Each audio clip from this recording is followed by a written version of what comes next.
Halo semuanya, perkenalkan saya Rani Rizka Lestari dan di sini saya akan menjelaskan mengenai pergaulan bebas serta penyebab terjadinya pergaulan bebas. Yang pertama, mari kita kupas tuntas mengenai apa itu pergaulan bebas. Pergaulan bebas terdiri dari dua kata, yaitu pergaulan dan bebas.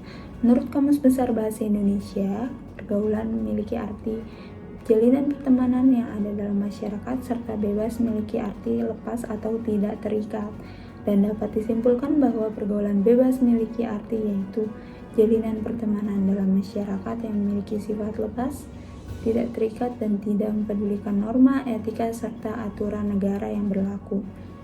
Mengapa pergaulan bebas ini begitu meresahkan di kalangan masyarakat? Sebab pergaulan bebas sangat berpengaruh ke dalam aspek manusia, dan hal tersebut dapat merugikan diri sendiri maupun merugikan orang lain di sekitarnya. Menurut survei yang dilakukan Lincoln, seseorang yang mengalami pergaulan bebas akan membentuk kepribadian yang tidak baik, khususnya sangat berpengaruh pada bidang pendidikan. Seseorang yang mengalami pergaulan bebas akan tumbuh menjadi sosok dan individu yang berkarakteristik buruk. Hilangnya semangat untuk meraih masa depan, meraih cita-cita, meraih impiannya, serta hilangnya semangat belajar. Seseorang akan cenderung lebih berani untuk melanggar norma sosial serta aturan di masyarakat. Bentuk pergaulan bebas sendiri terdiri dari 4 macam, yaitu pornografi, seks bebas, narkotika, serta perkelahian. Menurut survei yang dilakukan oleh Survei Nasional, sebanyak 54% remaja yang duduk di kelas 3 SMP sampai 3 SMA ia mengatakan bahwa mereka telah melakukan hubungan seksual, serta survei di negara Indonesia yaitu Survei Demografi dan Kesehatan Indonesia atau yang biasa disingkat SDKI pada tahun 2017 menunjukkan bahwa terdapat 8% laki-laki dan 2% wanita berumur 15-24 tahun telah melakukan hubungan seksual, sedangkan 11% diantaranya telah hamil di luar nikah. Serta data dari Rekit Benkisar Indonesia yang melakukan survei pada 2019 menyebutkan bahwa 33% remaja Indonesia telah melakukan hubungan seksual. Penelitian lainnya dilakukan oleh Wahyu Raharjo pada tahun 2017 untuk melihat perilaku seks bebas di kalangan mahasiswa di daerah Jakarta, Bekasi, Cengkareng, Karawaci, dan Depok dengan 287 sampel yang menyebutkan bahwa sebanyak 33 orang atau sekitar 11,49% terlibat dalam seks pranikah. Sedangkan penelitian Septiani menyebutkan bahwa 24% mahasiswa telah melakukan hubungan seksual. Hal tersebut menunjukkan betapa mirisnya moral yang ada pada negara kita. Penyebab terjadinya seks bebas dapat berupa 2, faktor internal maupun faktor eksternal. Menurut Hafri Haidir Anwar pada jurnal yang berjudul Analisis Faktor Penyebab Terjadinya Pergaulan Bebas pada Remaja, ia menyebutkan bahwa faktor internal dapat berupa kurangnya kontrol diri, kurangnya pengetahuan serta kesadaran tentang pergaulan bebas, serta kurangnya mempelajari tentang nilai-nilai keagamaan. Sedangkan pada faktor eksternal dapat berupa faktor keluarga, faktor lingkungan sosial, faktor budaya, serta faktor teknologi informasi. Berikut adalah hal yang dapat saya sampaikan mengenai informasi pergaulan bebas serta penyebabnya. Sekian, terima kasih. Halo, saya Nindya Handaru.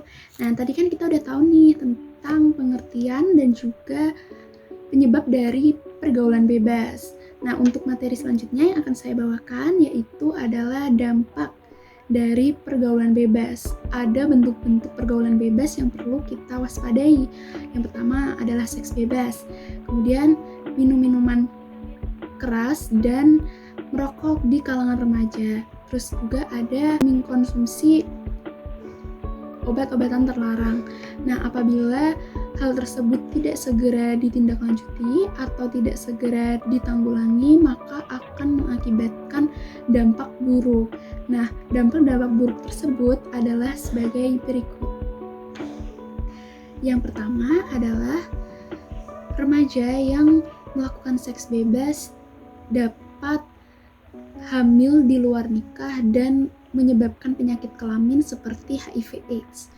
Kemudian yang kedua, remaja yang mencoba mengkonsumsi narkoba dan obat-obatan terlarang dapat merusak kesehatan fisik dan juga mental.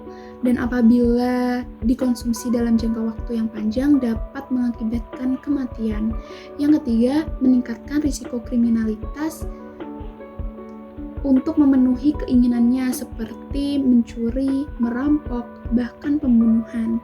Dan yang terakhir, remaja yang terlibat dalam pergaulan bebas dan melakukan perilaku menyimpang mempunyai tidak cukup rasa percaya diri untuk bersosialisasi dan berhubungan dengan keluarga, teman, sahabat, dan bersosialisasi kepada masyarakat.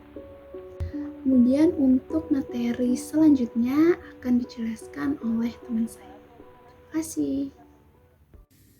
Halo, Assalamualaikum warahmatullahi wabarakatuh. Saya Nur Muharmanis Putri. Di video ini saya akan menjelaskan cara pencegahan pergaulan bebas remaja. Tawuran antar sekolah, seks bebas, penyalahgunaan narkotika dan obat-obatan terlarang. Ini merupakan isu pergaulan bebas yang menyerang generasi remaja Indonesia saat ini. Tak terhitung berapa banyak jumlah korban jiwa dari tawuran. Tak sedikit remaja yang sudah melakukan seks bebas di luar nikah. Dan belum lagi kasus-kasus penyalahgunaan narkotika. Berdasarkan survei yang dilakukan pada Oktober 2013 lalu oleh KPAI atau Komisi Perlindungan Anak Indonesia dan Kementerian Kesehatan Indonesia, hasil survei mereka terkait seks menunjukkan tentang 62,7% remaja pernah melakukan seks bebas. Angka yang cukup memprihatinkan. Ini merupakan permasalahan sosial yang harus segera diselesaikan. Lalu, apa yang bisa kita lakukan? Ada 3 cara yang bisa kita lakukan untuk menghindari pergaulan bebas. Yang pertama, memperkuat pengetahuan agama. Agama mengatur kita untuk menjauhi hal-hal yang membawa ke arah keburukan. Dengan mengetahui hal-hal yang memang dilarang oleh agama, kita dapat menghindari terjerumus ke dalam pergaulan bebas. Yang kedua, meningkatkan ilmu pengetahuan. Pengetahuan akan membantu kita mengetahui dampak sebab akibat dari segala hal yang kita lakukan. Selain itu, membantu kita menentukan yang baik dan yang buruk bagi diri kita. Ini juga akan membantu kita menghindari terjerumus dari pergaulan bebas. Yang ketiga, carilah kegiatan positif. Banyak sekali kegiatan positif yang bisa kita lakukan.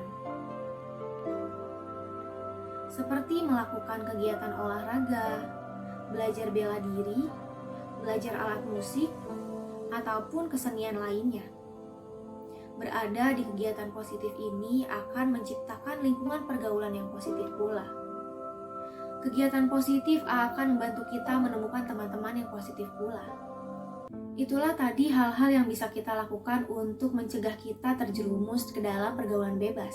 Ingat, kebaikan yang tidak terorganisir akan kalah dengan keburukan yang terorganisir. Maka dari itu, mari kita bersama-sama memerangi pergaulan bebas dan menciptakan lingkungan yang positif dan aman untuk sekitar. Terima kasih, cukup sekian dari saya. Wassalamualaikum warahmatullahi wabarakatuh.